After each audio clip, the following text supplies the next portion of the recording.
Hi అండి. అందరికీ నమస్కారం. Welcome to my channel. ఈ వీడియోలో ఉద్యోగులకు, పెన్షనర్లకు భారీ శుభవార్త అండి. జూన్ 2నే 30%తో పీఆర్సీ మరియు ఫిట్‌మెంట్ ప్రకటన. మరి దీనికి సంబంధించిన పూర్తి సమాచారాన్ని ఈ వీడియోలో తెలుసుకుందాము. వీడియో అయితే ఎక్కడే గాని స్కిప్ చేయకుండా ఎండ్ వరకు చూసేయండి. అప్పుడే ఇన్ఫర్మేషన్ పూర్తిగా అర్థమవుతుంది. అలాగే వీడియో చూస్తున్న ప్రతి ఒక్కరు వీడియోకి లైక్ చేయండి ఫ్రెండ్స్. ఈ వీడియోని తోటి ఉద్యోగ, పెన్షన్ మిత్రులతో అయితే షేర్ చేయండి. కొత్తగా మన ఛానల్ చూస్తున్నవారు ఇంకా ఎవరైనా సబ్స్క్రైబ్ చేసుకోకపోతే వెంటనే మన ఛానల్ అయితే సబ్స్క్రైబ్ చేసుకోండి. సబ్స్క్రైబ్ చేసుకోవడం వల్ల నేను చేసే ప్రతి ఒక్క వీడియో మీ వరకు రీచ్ అవుతుంది. ఇక ఆలస్యం చేయకుండా వివరాల్లోకైతే వెళ్ళిపోదాము. ఫ్రెండ్స్, ఇక విషయానికి వచ్చినట్లయితే తెలంగాణ రాష్ట్రంలో అధికార పీఠాన్ని దక్కించుకోవడానికి ఎన్నికల ప్రచార సమయంలో కాంగ్రెస్ పార్టీ ఇచ్చిన హామీల హరివిల్లు ఇప్పుడు ప్రభుత్వ ఉద్యోగుల గుండెల్లో తీవ్రమైన అసంతృప్తి సెగలు రేపుతోంది. ముఖ్యంగా రేవంత్ రెడ్డి గారి నేతృత్వంలోని ప్రభుత్వం కొలువుదీరి దాదాపు 30 నెలలు గడుస్తూ ఉన్నటువంటి ఈ యొక్క నేపథ్యంలో అంటే 5 ఏళ్ల పాలనలో సగానికి పైగా సమయమైతే గడిచిపోతున్న ఉద్యోగులకు ఇచ్చిన ప్రధాన హామీలకు నోచుకోకపోవడం అనేది గమనార్హం. నాడు ఎన్నికల వేదికలపై ఉద్యోగులను ప్రసన్నం చేసుకోవటానికి కురిపించిన వరాల జల్లు నేడు అధికారంలోకి వచ్చాక అమలు చేయటంలో జరుగుతున్నటువంటి విపరీతమైన జాప్యం ఉద్యోగ లోకాన్ని విస్మయానికైతే గురిచేస్తోంది. మరి ప్రభుత్వం అనుసరిస్తున్నటువంటి ఈ యొక్క నాంచుడు వైఖరి వల్ల క్షేత్రస్థాయిలో ఉద్యోగులు పడుతున్న ఇబ్బందులు వర్ణనాతీతము. ఈ యొక్క 30 నెలల పాలనపై ఒక సమగ్రంగా విశ్లేషిస్తే ఆశలకు మరియు వాస్తవాలకు మధ్య ఉన్నటువంటి అగాధం స్పష్టంగా కనిపిస్తోంది.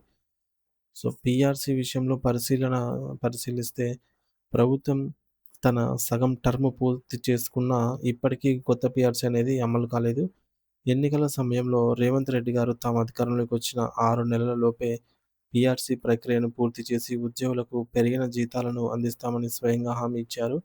కానీ నేటికి 2.5 ఏళ్లు దాటిపోతూ ఉన్నా సరే పీఆర్సీ నివేదిక ఏమైందో ఎవరికీ తెలియని పరిస్థితి నెలకొంది.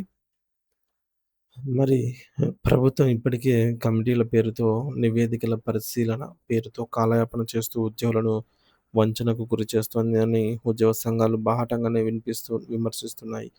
ప్రస్తుతం పెరుగుతున్న నిత్యావసర వస్తువుల ధరలు, ఆకాశాన్ని తాకుతున్న ద్రవ్యోల్బణాన్ని పరిగణలోకి తీసుకుంటే ఉద్యోగుల కుటుంబాల జీవన వ్యయం భారీగా పెరిగింది. మరి ఇలాంటి క్లిష్ట పరిస్థితుల్లో ఉద్యోగులు కనీసం 51% ఫిట్‌మెంట్ ఆశిస్తూ ఉండగా, ప్రభుత్వం కనీసం 30%కి తగ్గకుండా ఫిట్‌మెంట్ ప్రకటిస్తేనే వారి జీవన ప్రమాణాలు గౌరవప్రదంగా ఉంటాయని విశ్లేషకులు భావిస్తూ ఉన్నారు.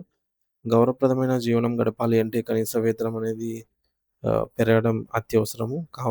కానీ గత 30 నెలల తర్వాత కూడా చర్చల దశలోనే ఉండటం అనేది ఉద్యోగుల్లో తీవ్ర ఆగ్రహాన్ని కట్టలు తెంచేలాగా చేస్తుంది. మరోవైపు సీపీఎస్ రద్దు చేసి పాత పెన్షన్ విధానాన్ని ఓపీఎస్ పునరుద్ధరిస్తామని ఇచ్చిన హామీపై రేవంత్ రెడ్డి సర్కార్ ఇప్పుడు మౌనవ్రతం పాటిస్తోంది. అధికారంలోకి రాకముందు ఓపీఎస్ విషయంలో కొండంత ఆశలు రేకెత్తించిన కాంగ్రెస్ నాయకులు ఇప్పుడు ఆ ఊసే ఎత్తటం లేదు. నిజానికి 2004 కంటే ముందు నోటిఫికేషన్ వచ్చి ఆ తర్వాత ఉద్యోగాల్లో చేరిన వారికి పాత పెన్షన్ వర్తింపజేయవచ్చని కేంద్ర ప్రభుత్వం సానుకూలంగా మార్గదర్శకాలు ఇచ్చినప్పటికీ రాష్ట్ర ప్రభుత్వం మాత్రం దాన్ని అమలు చేయడానికి వెనకడుగేస్తోంది. ఇంకా దారుణమైన విషయం ఏమిటంటే తాము ఓపీఎస్ ఇవ్వలేమంటూ ప్రభుత్వం ఏకంగా సుప్రీంకోర్టులో పిటిషన్ దాఖలు చేయడం ఉద్యోగ లోకాన్ని తీవ్ర దిగ్భ్రాంతికి గురిచేసింది.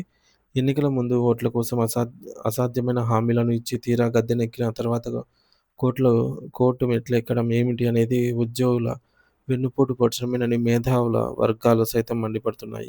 ఇది ఉద్యోగుల నమ్మకాన్ని పూర్తిగా వమ్ము చేయడమే అవుతుంది. ఇక కరువు భత్యం, డీఏ బకాయిల విషయానికి వస్తే పరిస్థితి మరింత దయనీయంగా ఉంది. అధికారంలోకి వచ్చిన వెంటనే పెండింగ్‌లో ఉన్నటువంటి 3 డీఏలను తక్షణమే విడుదల చేస్తామని నాడు కాంగ్రెస్ ప్రభుత్వం హామీ ఇచ్చింది. కానీ నేడు పెండింగ్ డీఏల సంఖ్య క్రమంగా 5కు చేరుకున్న ప్రభుత్వం నుంచి ఎటువంటి స్పందన లేదు.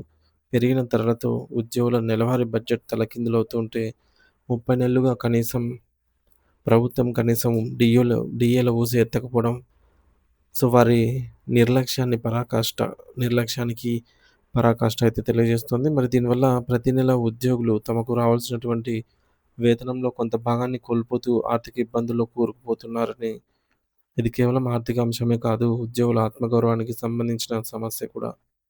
ఇక రిటైర్డ్ ఉద్యోగుల పరిస్థితి అయితే మరీ దారుణం. జీవితమంతా ప్రభుత్వ సేవలో గడిపి వృద్ధాప్యంలో ప్రశాంతంగా ఉండాలనుకునే రిటైర్డ్ ఉద్యోగులకు అందించాల్సిన సుమారు రూ. 6,000,00,00,000 రిటైర్మెంట్ బకాయిలు పెండింగ్‌లో ఉన్నాయి. ఈ భారీ మొత్తాన్ని చెల్లించడానికి ఆహ్, ప్రభుత్వం వద్ద ఎటువంటి స్పష్టమైన ప్రణాళిక గాని, రూట్ మ్యాప్ గాని లేకపోవడం శోచనీయం. తన సొంత డబ్బుల కోసం వృద్ధాప్యంలో కార్యాలయాల చుట్టూ తిరగాల్సి రావటం ఒక రకమైన మానసిక క్షోభే. ఇది ప్రభుత్వ పరిపాలనా వైఫల్యానికి నిదర్శనం. అలాగే ఉద్యోగుల ఆరోగ్య పథకమైనటువంటి ఈహెచ్ఎస్ అమలు కూడా రేపో మాపో అంటూ 30 నెలలుగా కాలయాపన చేస్తూ వచ్చారు. తాజాగా జూన్ 2వ తేదీన ప్రారంభిస్తామని ప్రభుత్వం చెప్తున్నప్పటికీ, కార్పొరేట్ హాస్పిటల్స్‌కు చెల్లించాల్సిన పాత బకాయిల వివాదం ఇంకా సమసిపోలేదు.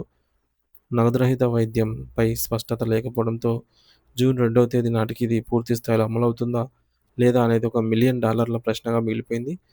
రేవంత్ రెడ్డి ప్రభుత్వం అధికారంలోకి వచ్చిన తర్వాత ఉద్యోగులకు కలిగిన ఏకైక ఉపశమనం ఏమైనా ఉందా అంటే, ప్రతి నెల 1 తారీఖున జీతాలు, పెన్షన్లు అకౌంట్‌లో పడటమే. మరి గత ప్రభుత్వ హయాంలో నెల సగం గడిచినా జీతాలు రాక ఇబ్బంది పడ్డ ఉద్యోగులు ఈ యొక్క కొంత ఈ నిర్ణయంతో కొంతవరకు ఊరటనిచ్చిన మాట వాస్తవమే.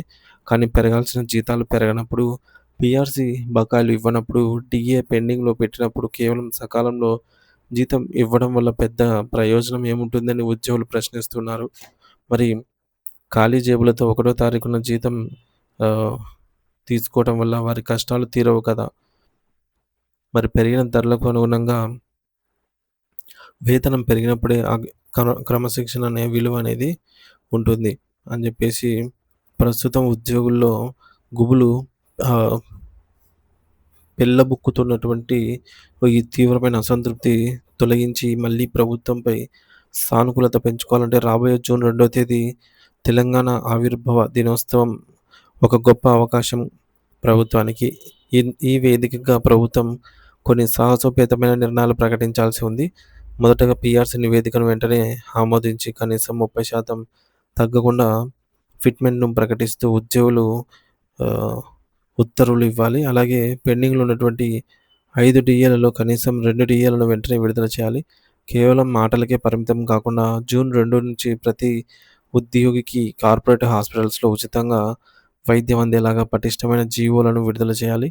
చర్చల పేరుతో కాలయాపన చేస్తూ సమస్యలను నాన్చడం వల్ల ఇప్పటికే ప్రభుత్వంపై నెగటివిటీ పెరిగిపోయింది. మరి ఇప్పటికైనా ముఖ్యమంత్రి రేవంత్ రెడ్డి గారు ఉద్యోగుల పక్షాన నిలబడి వారి న్యాయమైన డిమాండ్లను పరిష్కరిస్తేనే కాంగ్రెస్ ప్రభుత్వం ఉద్యోగ లోకంలోకి మళ్ళీ శాశ్వతంగా ఆహ్, విశ్వాసం కలిగించే అవకాశం అయితే ఉంది. లేదంటే ఈ అసంతృప్తి సెగలు భవిష్యత్తులో ప్రభుత్వానికి పెద్ద సవాలుగా మారవచ్చు. మరి ముఖ్యమంత్రి గారు ఆ దిశగా అడుగులు వేస్తారో లేదో వేచి చూడాలి. జూన్ 2వ తేదీ వరకు వేచి చూడాల్సి అయితే ఉంది ఫ్రెండ్స్.